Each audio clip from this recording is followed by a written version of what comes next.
नमस्कार विद्यार्थी मित्रों, कक्षा 7 विषय हिंदी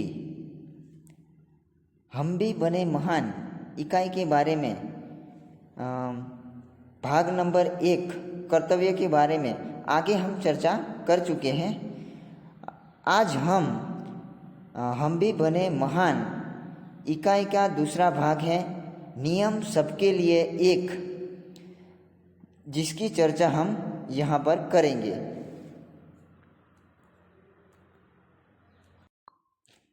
बात सन 1885 की है। पूना के न्यू इंग्लिश हाई स्कूल में समारोह हो रहा था। प्रमुख द्वार पर एक स्वयंसेवक नियुक्त था, जिसे यह कर्तव्य भार दिया गया था कि आने वाले अतिथियों के निमंत्रण पत्र देखकर उन्हें सभा स्थल पर यथास्थान बिठा दे। उस समारोह के प्रमुख अतिथि थे मुख्य न्यायाधीश महादेव गोविंद रानडे।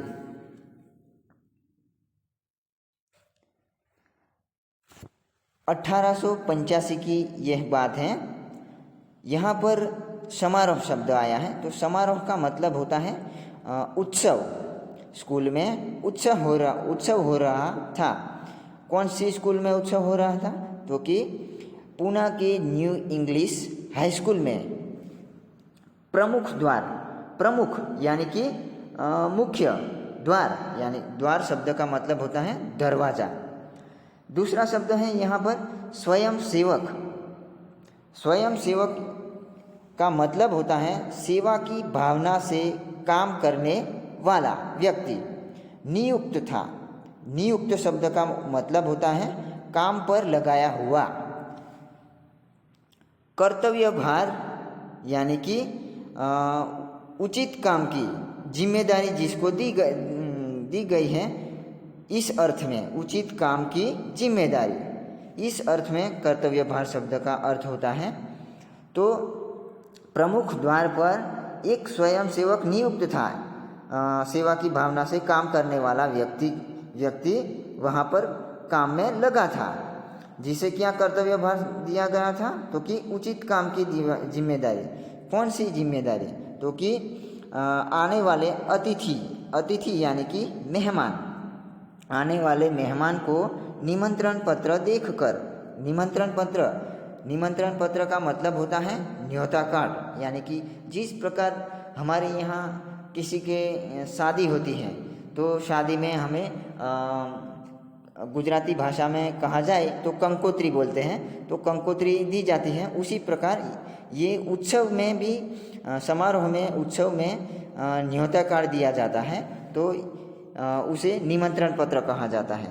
तो इस प्रकार का निमंत्रण पत्र देखकर आने वाले मेहमान को सभा स्थल यानी कि मंडप यहाँ पर रचा गया हो, तो उस सभा स्थल में यथास्थान यानी कि उनके नंबर पे कुर्सी यानी कि कुर्सी पर उचित स्थान पर बिठा दे।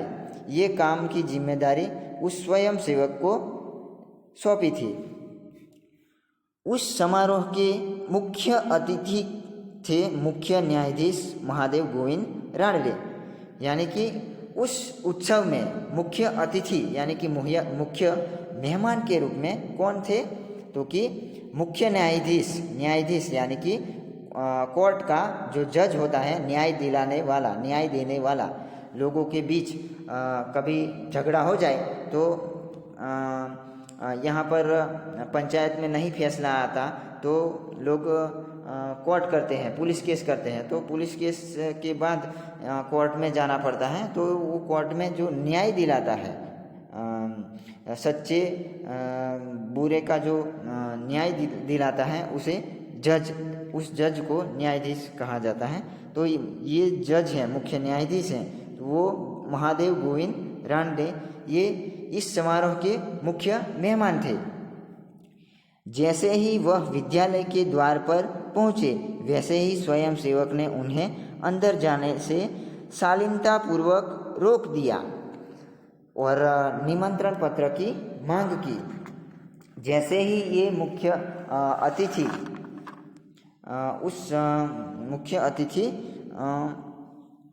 विद्यालय के द्वार पर पहुँचे, यानी कि विद्यालय यानी कि विद्या, उस शब्द का अर्थ होता है विद्या प्राप्त करने का स्थान। आलय यानी कि स्थान, विद्या प्लस आलय यानी कि संधि के रूप में देखा जाए इस शब्द को विद्यालय, तो विद्या वत्ता आलय, ये इस रूप से विद्यालय की संधि विच्छेद होती है, यानी कि छूटे पाड़ी जाती हैं। और शब्द समूह के लिए एक शब्द दिया जाए तो विद्या प्राप्त करने का स्थान यानी कि विद्यालय। तो शालीनता पूर्वक, यहाँ पर दूसरा शब्द है शालीनता पूर्वक, यानी कि शिष्टता के साथ शिक्षित व्यक्ति अपनी भाषा में कोई बड़े व्यक्ति हो तो उसके साथ जिस प्रकार का व्यवहार करता है तो उसे कहा जाता है शालीनता पूर्वक। तो इस स्वयंसेवक ने उस मुख्य अतिथि को रोक दिया, अंदर जाने से रोका, और क्या मांगा? निमंत्रण पत्र, कि इस उत्सव में आने का जो निमंत्रण पत्र होता है उसका मांग की। तो महादेव गोविंद रानडे मुख्य मेहमान ने उस स्वयंसेवक से क्या जवाब दिया? बेटा, मेरे पास तो निमंत्रण पत्र नहीं है। रानडे ने कहा कि ये मुख्य न्यायाधीश, मुख्य मेहमान ने कहा कि मेरे पास तो निमंत्रण पत्र नहीं है। तो स्वयंसेवक ने क्या जवाब दिया? क्षमा करें, तब आप अंदर प्रवेश न कर सकेंगे। स्वयंसेवक का नम्रतापूर्ण उत्तर था, यानी कि स्वयंसेवक ने कहा क्षमा शब्द का अर्थ होता है माफ़ी। हमें किसी की माफ़ी, बड़ों के साथ कोई गलती कर दे तो हमें माफ़ी मांगनी पड़ती है, तो उस माफ़ी के अर्थ में क्षमा शब्द का अर्थ होता है। दूसरा शब्द है नम्रता पूर्ण, यानी कि विनय के साथ। नम्रता यानी कि विनय, और पूर्ण यानी कि विनय के साथ। उस स्वयंसेवक ने कहा क्षमा करें, मुझे माफ़ कर देना, आप अंदर नहीं जा सकते। अंदर प्रवेश न कर सके मतलब अंदर नहीं जा सकते। और नम्रतापूर्वक, विनय के साथ इस वाक्य स्वयंसेवक ने कहा। द्वार पर रानडे को देखकर स्वागत समिति के कई सदस्य आ गए और उन्हें मंच की ओर ले जाने का प्रयास करने लगे। यानी कि इस मुख्य अतिथि गोविंद रानडे को द्वार पर, यानी कि प्रवेश द्वार पर, मुख्य दरवाजे के ऊपर, मुख्य दरवाजे पर खड़े देखकर स्वागत समिति यानी कि आयोजन करने वाले, इस समारोह का जो आयोजन करती हैं टुकड़ी के 6-7 लोग या 10-15 लोग जो आयोजन करते हैं, तो उस आयोजक को स्वागत समिति के कई सदस्य यानी कि आयोजन करने वाले सभ्य लोग रानडे को देखकर यहाँ पर आ गए। मंच शब्द का अर्थ होता है सभा में विशेष व्यक्ति जो आने वाले होते हैं उसके लिए स्थान बनाया जाता है। ये जो प्लेट होती है, सेंटिंग की प्लेट होती है, उसका सेंटिंग की प्लेट का ऊंचा 2-3 फुट ऊंचा मंच बनाया जाता है, यानी कि स्टेज। हम कभी कभी बड़े बड़े प्रसंगों में, चुटनी के इलेक्शन के बारे में बड़ी बड़ी सभाएं रखी जाती हैं, वहाँ पर जाते हैं तो ये एक प्रकार का स्टेज बनाता है, उसे मंच कहा जाता है।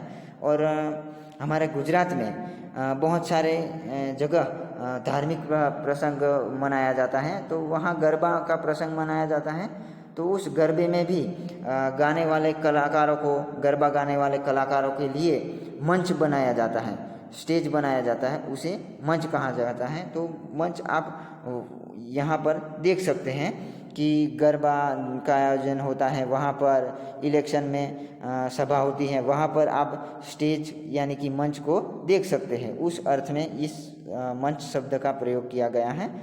तो मंच की ओर ले जाने का प्रयास करने लगे, यानी कि प्रयत्न करने लगे। पर स्वयं सेवक ने आगे बढ़कर कहा, श्रीमान, मेरे कार्य में यदि स्वागत समिति के सदस्य ही रोड़ा अटकाएंगे तो फिर मैं अपना कर्तव्य कैसे निभा सकूँगा। यानी कि वो जो स्वयं सेवक हैं वो आगे बढ़कर कहा कि हे श्रीमान, हे महाशय, मेरे कार्य में जो मुझे कर्तव्य भार दिया गया है, मुझे जिस कार्य करने की जिम्मेदारी दी गई है, उस जिम्मेदारी में आप आयोजन करने वाले ही लोग ऐसी रोड़ा अटकाएंगे, मतलब बाधा डालेंगे या रुकावट करेंगे, तो फिर मैं अपना कर्तव्य कैसे निभा सकूँगा। यानी कि मैं अपना कर्तव्य कैसे बजाऊँगा, कर्तव्य कैसे कर पाऊँगा, ऐसा उन्होंने जवाब दिया। तो यहाँ पर इस स्वयंसेवक को अपना कर्तव्य निभाना यानी कि कर्तव्य पूरा करने में बाधा अटका रहे हैं यहाँ आयोजन करने वाले ही लोग। तो हमारे समाज में भी ऐसे कई बहुत सारे उदाहरण ऐसे मिल जाते हैं कि जो नियम बनाते हैं वो ही नियम का उल्लंघन करते हैं, वो ही नियम को तोड़ते हैं। जिस प्रकार हम बस में कभी कभी मुसाफिरी करते हैं तो बस में धूम्रपान करने की मनाही है, ऐसा सुवाक्य लिखा गया होता है। तो बस में बैठे कोई व्यक्ति को सिगारेट पी रहा है तो बस कंडक्टर तुरंत ही उसे कहता है कि बस में धूम्रपान करने की मनाही है, यानी कि बस में सिगारेट नहीं पी जाती। तो उसके बाद वही पान पड़ेगी या सिगारेट ड्राइवर के साथ मिलकर पी रहा होता है। ऐसे भी उदाहरण मिल जाते हैं। तो हमारे समाज में भी ऐसे बहुत सारे उदाहरण मिल जाते हैं कि जो नियम बनाते हैं वही व्यक्ति नियम का उल्लंघन भी कर देते हैं। तो ऐसा कई बहुत सारे उदाहरण मिल सकते हैं आपको। आगे कोई भी अतिथि हो उसके पास निमंत्रण पत्र होना ही चाहिए। उस स्वयंसेवक ने कहा कि कोई भी अतिथि हो, कोई भी मेहमान हो, उसके पास तो निमंत्रण पत्र तो होना ही चाहिए। भेदभाव की नीति मुझसे नहीं बरती जाएगी।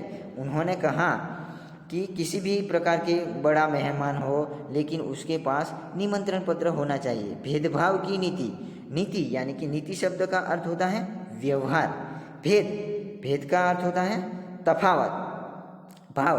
नीति में जो व्यवहार में जो तफावत नहीं होना चाहिए, व्यवहार में जो तफावत होता है वो मुझे बरती नहीं जाएगी, यानी कि मुझे सहन नहीं होगा, ऐसा उन्होंने उस स्वयंसेवक ने कहा। यह स्वयंसेवक आगे चलकर गोपाल कृष्ण गोखले के नाम से प्रसिद्ध हुआ और देश की बड़ी सेवा की। वो स्वयंसेवक कौन था? तो वो स्वयंसेवक आगे चलकर ये जो छोटी उम्र का था, यानी कि करीब 20 या 18 साल का होगा, तब उन्होंने ये स्वयंसेवक की फर्ज बजाई थी, वो गोपाल कृष्ण गोखले। तो ये स्वयंसेवक आगे चलकर बड़ा होकर किस नाम से प्रसिद्ध हुआ? तो कि गोपाल कृष्ण गोखले। प्रसिद्ध होना मतलब विख्यात होना, प्रख्यात होना। वो स्वयंसेवक आगे चलकर गोपाल कृष्ण गोखले नाम से प्रख्यात हुआ और देश की बड़ी सेवा की, यानी कि देश की सेवा करने का उनको मौका मिला, यानी उन्होंने देश की बहुत सारी सेवाएं की। तो विद्यार्थी मित्रों, आज हम भी बने महान इकाई का दूसरा पार्ट यानी कि दूसरा भाग नियम सबके लिए एक है, इस भाग की यहाँ पर समाप्ति करते हैं, यानी कि समापन करते हैं। अस्तु। नेक्स्ट इकाई के बारे में हम आगे चर्चा करेंगे।